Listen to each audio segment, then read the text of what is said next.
Hey.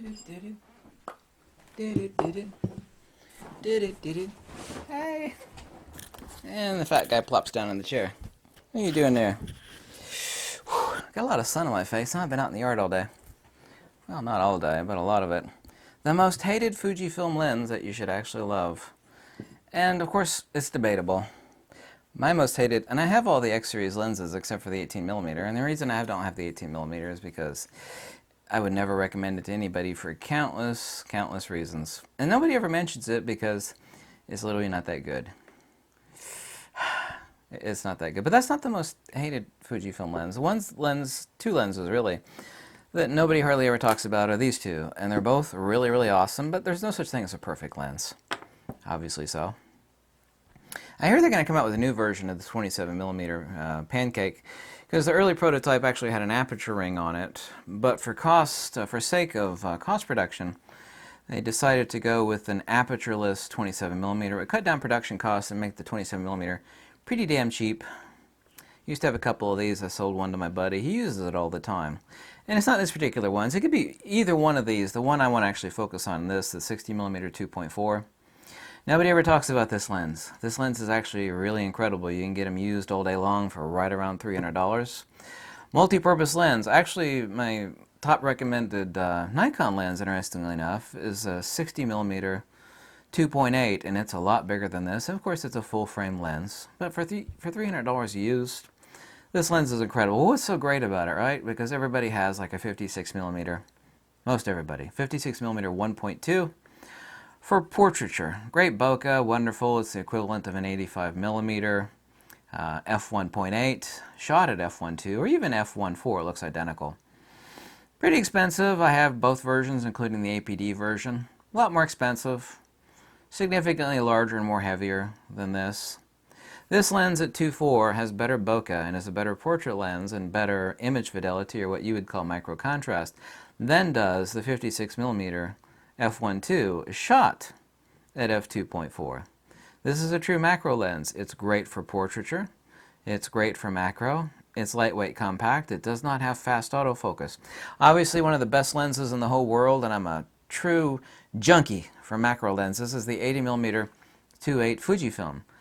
Undeniably the single best macro lens ever made, bar none, and God, I've owned so many and still do macro lenses. Anyway, this is it. Nobody ever talks about this. It's a 60mm f2.4. I say the most hated. I don't say people hate it, but nobody talks about it. Nobody owns it. Nobody ever posts pictures with this lens. And this lens is awesome. And of course, it's one of Fujifilm's oldest lenses, and the type of autofocus system in it is slow autofocus. It's kind of noisy. No big deal. Also comes with a really nice metal lens hood. I wish Fujifilm continued that. I think the reason they didn't, it's a two-piece metal lens hood. The reason why they didn't continue it is that cost production would have been too high. When Fujifilm started selling bazillions of X-series cameras, they were like, the hell with that, we need to make lens hoods faster, cheaper, and they're all injection molded plastic. But here we go, and put the lens hood on this lens. This lens is awesome. If you want like a Swiss Army knife lens, of course you say, well, what about the 18-55? The 18-55, specifically the 16-80, actually blows it away. The bokeh is better. It has better OIS. It has better corner to corner. The 18-55 Fujifilm lens, which has been the kit lens now forever, is an awesome lens. You can find it used cheap because there's bazillions of them out there. However, the 16-80, even though it's a newer lens, you can't find them cheap really anywhere, is really, I called it one of the only 2 or 3 perfect kit zoom lenses. And there's no such thing as a perfect lens. Perfect zoom lenses that exist out there. That's the 16-80. So as one lens to take for travel, obviously it would be that. But so far as one lens to do everything, that's really cheap and awesome and could do macro photography, and I love macro photography, is this, the 60mm 2.4. You can get it dirt cheap. It's super awesome. It has the best image fidelity, well, top 3 image fidelity of all the X-series lenses. Is there a Fujifilm lens that actually has better image fidelity than this? And the answer is not the 200mm f2, no. I'm actually adding up in my head all because I have all of them. There isn't, not the 56, definitely not the 56. 80mm is really good, and definitely not the 90. No, no, there isn't. Well, actually, the 50mm f2 is almost side by side with this, the 50mm f2, which is a very similar focal length, but that doesn't do macro. And it doesn't have amazing bokeh like this does. The bokeh at this at 2.4 is better than the 56-1.2 at f2.4. So the most hated lens, when I say hate, people don't hate it, but they also don't buy it, and they don't talk about it. Nobody posts pictures with it.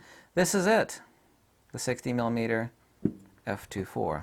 This might be the second most hated lens. It does have a couple issues, and it's not for action at all.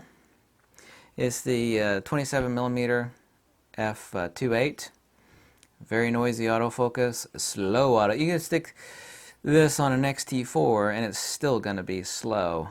It's going to be a little bit faster for acquisition, but the autofocus is still slow. I mean, the type of motor that's in this for driving the autofocus is just fundamentally slow. It's the way it is.